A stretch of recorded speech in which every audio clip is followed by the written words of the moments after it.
Assalamualaikum warahmatullahi wabarakatuh. Selamat pagi anak-anak dan salam berjumpa kembali. Selamat berjumpa kembali dengan mata pelajaran sosiologi. Kita akan lanjutkan pelajaran kemarin, yaitu ilmu sosial dan upaya mengkaji ragam gejala-gejala sosial dalam masyarakat, bagian yang kedua. Pada bagian yang kedua ini kita akan bahas fungsi ilmu sosiologi dan peran sosiolog dalam masyarakat. Yaitu yang pertama kita bahas fungsi ilmu sosiologi, dan yang kedua adalah peran sosiolog dalam masyarakat.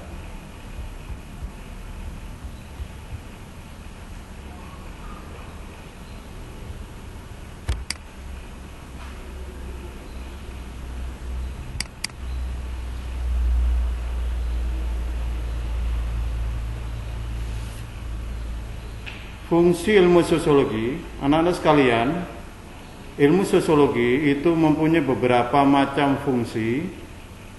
Yang pertama, ilmu sosiologi bisa kita gunakan sebagai perencanaan sosial. Yang kedua, ilmu sosiologi bisa kita gunakan sebagai pembangunan sosial.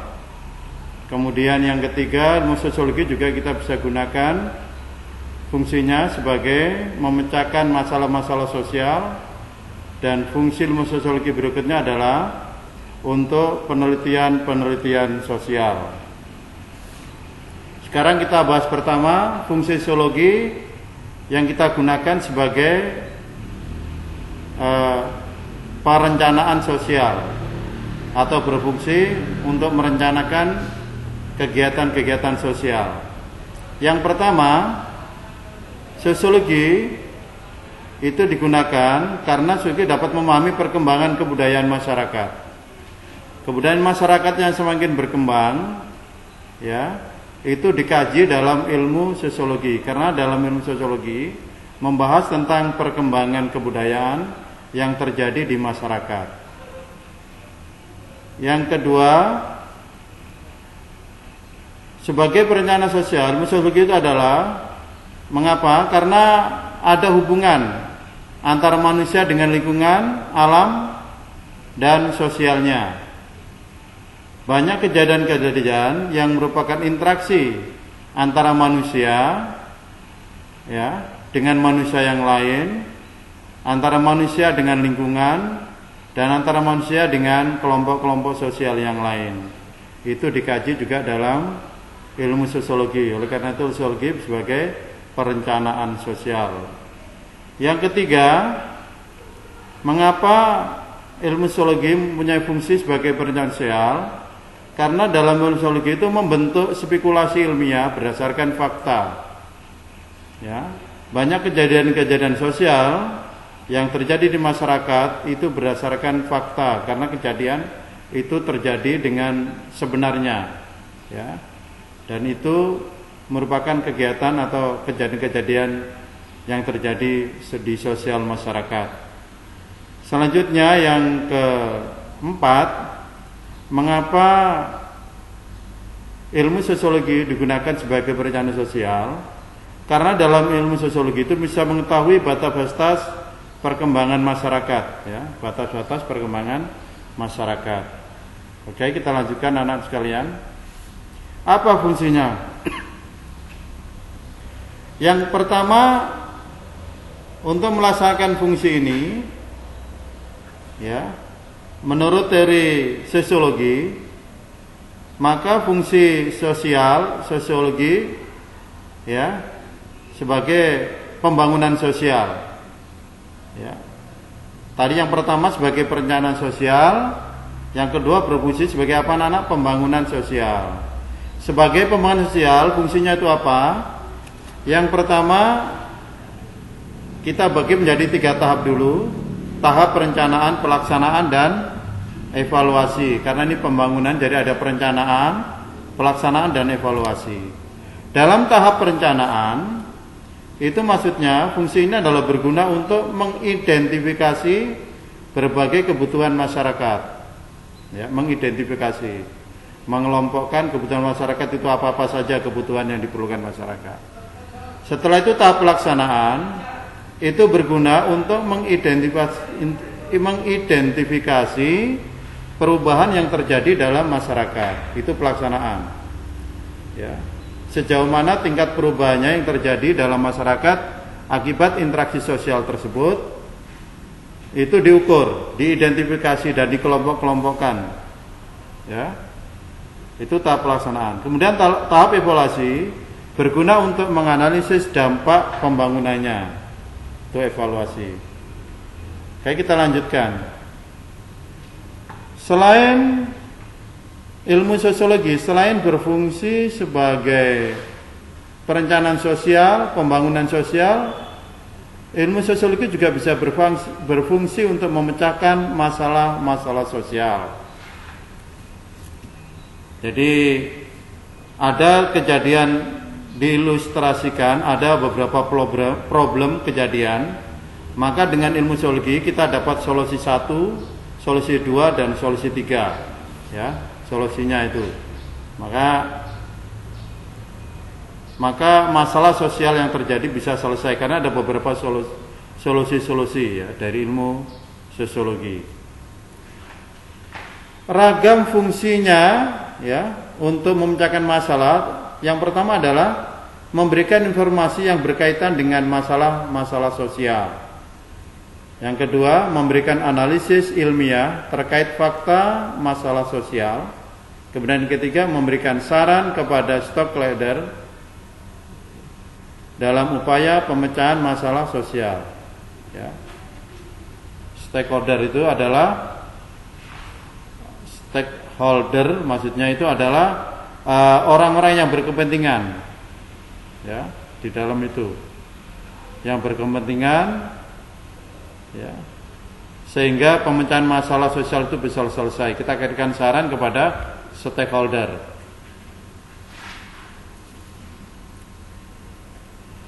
Selanjutnya juga fungsi ilmu sosial atau fungsi sosiologi sebagai penelitian sosial. Artinya apa? Ilmu sosiologi itu juga bisa digunakan sebagai penelitian sosial. Dengan apa? Fungsinya apa? Bisa mengembangkan teori-teori sosial untuk menemukan dan menjelaskan berbagai fakta sosial dalam masyarakat. Selanjutnya, peran sosiolog dalam masyarakat. Peran sosiolog itu adalah orang yang bekerja di bidang sosiologi, itu namanya sosiolog. Kalau sosiologi itu ilmunya, sosiolog itu adalah orangnya. Peran sosiolog dalam masyarakat. Yang pertama, dia bisa berperan sebagai peneliti sosial, ya, sebagai peneliti sosial. Orang yang meneliti di bidang sosial. Orang yang meneliti dalam kaitan-kaitan kegiatan atau interaksi sosial. Orang yang meneliti penelitian-penelitian yang berkaitan dengan tingkah laku manusia atau masyarakat dan kebudayaannya. Itu namanya peneliti sosial. Sosiolog juga bisa berperan sebagai konsultan sosial. Konsultan sosial ini maksudnya adalah sosiolog berperan sebagai pemecah, ya, memecahkan masalah-masalah sosial, masalah-masalah yang terjadi di masyarakat. Itu bisa tanya ke konsultan. Biasanya ada sosiolog, ya, ada orangnya. Misalnya terjadi masalah yang kaitannya dengan sosial, kejiwaan seseorang, bisa kita ke sosiolog. Itu peran yang kedua. Peran yang ketiga, sosiolog bisa berperan sebagai apa? Sebagai pendidik sosial. Seperti yang kita laksanakan pada hari ini peran sosiolog sebagai pendidik. Yang terakhir, sosiolog juga sebagai teknisi, memperbaiki tingkah laku seseorang berdasarkan kajian ilmu yang dimiliki, ilmu sosial yang dimiliki, bisa untuk memperbaiki situasi, ya, situasi sosial yang ada, yang terjadi.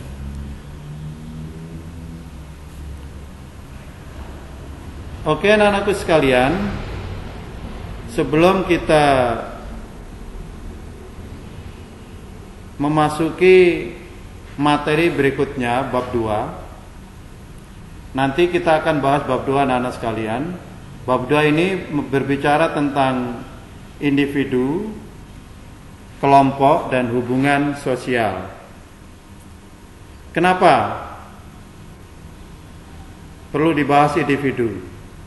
Karena kita ketahui bahwa manusia adalah makhluk sosial. Dikatakan makhluk sosial itu makhluk yang hidup di tengah-tengah masyarakat, makhluk yang tidak bisa hidup sendiri, masih memerlukan bantuan orang lain.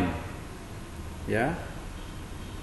Setiap individu itu memerlukan bantuan orang lain dalam memenuhi kebutuhannya. Jadi manusia itu tidak bisa hidup sendiri. Makanya dikatakan bahwa individu itu dikatakan makhluk sosial, atau bahasa mudanya manusia adalah makhluk sosial. Jadi dalam bab ini kita akan kaji individu, kelompok, dan hubungan sosialnya. Jadi bagaimana individu dalam hubungan sosial, kelompok dalam hubungan sosial, atau bisa dikatakan diatur hubungan antara individu dengan individu dalam suatu kelompok tersebut atau dalam suatu masyarakat tersebut. Bagaimana hubungan antar individu, antar orang, antar seseorang, kemudian individu dengan kelompoknya, dengan kelompok masyarakat yang ada di sekitarnya, itu diatur hubungannya. Kemudian individu dengan hubungan sosialnya seperti apa, dan kelompok dengan hubungan sosialnya seperti apa. Itu yang akan kita kaji nanti dalam materi di bab 2 ini. Namun sebelum kita masuk kepada materi bab 2, perlu kita ulang kembali materi minggu yang lalu. Nanti sekaligus kita sepakati, karena ini sudah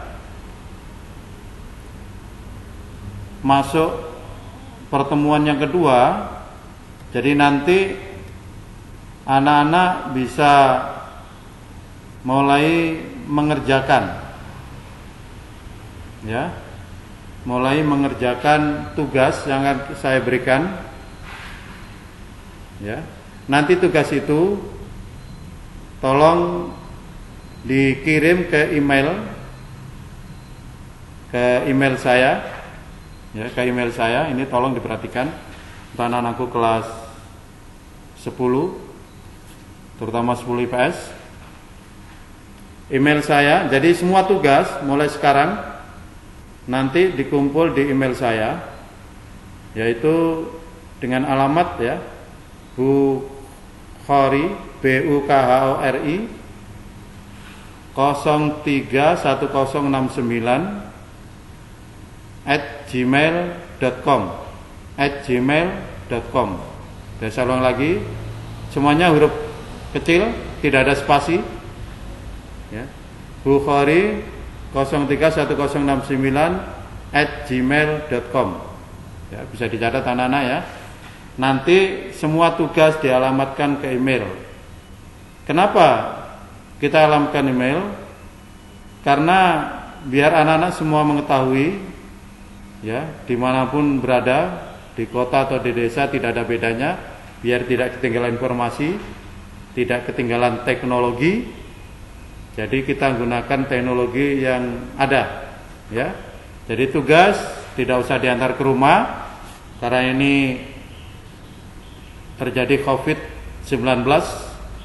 Jadi tugas tidak perlu diantar ke rumah, tidak usah bergerombol, cukup melalui alamat Gmail yang saya miliki, ya. Tadi saya ulang lagi alamatnya, Bukhori 031069 @gmail.com. Oke, ya. Tugasnya adalah, tolong diperhatikan, silakan Anda cari, nanti banyak bisa minta cari di Google, ya, atau di buku yang ada di perpustakaan. Anda bisa pinjam di perpustakaan, buku sosiologi yang ada. Soal yang pertama yang perlu Anda jawab adalah, coba Anda sebutkan pengertian sosiologi, ya. Sebutkan pengertian sosiologi. Yang kedua, sebutkan ciri-ciri sosiologi.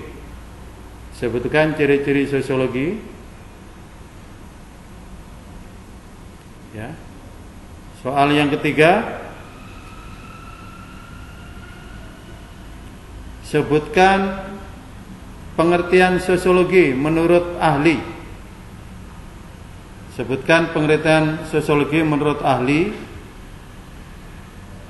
minimal 2 ahli. Minimal 2 ahli.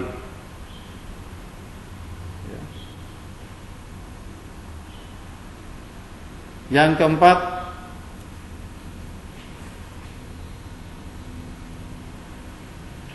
jelaskan menurut Anda kaitan sosiologi sebagai ilmu pengetahuan. Jelaskan menurut Anda hubungan atau kaitan sosiologi sebagai ilmu pengetahuan.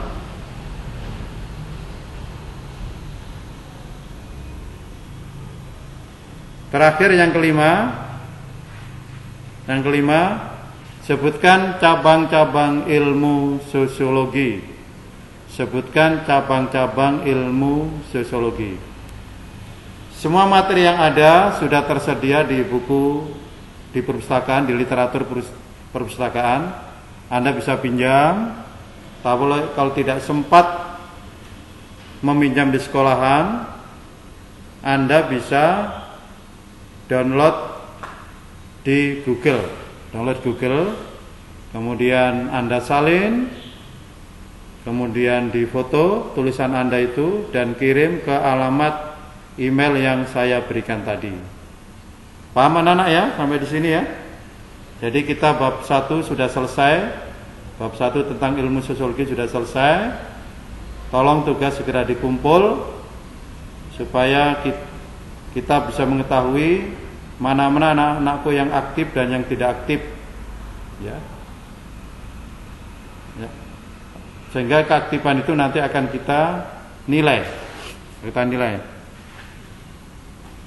Demikianlah anak sekalian, materi sosiologi bab 1 ini pada bagian kedua ini kita sampaikan. Mudah-mudahan ada manfaatnya dan kita akan bertemu pada sesi yang berikutnya atau pada pertemuan berikutnya. Dan untuk ini kita akhiri. Assalamualaikum warahmatullahi wabarakatuh.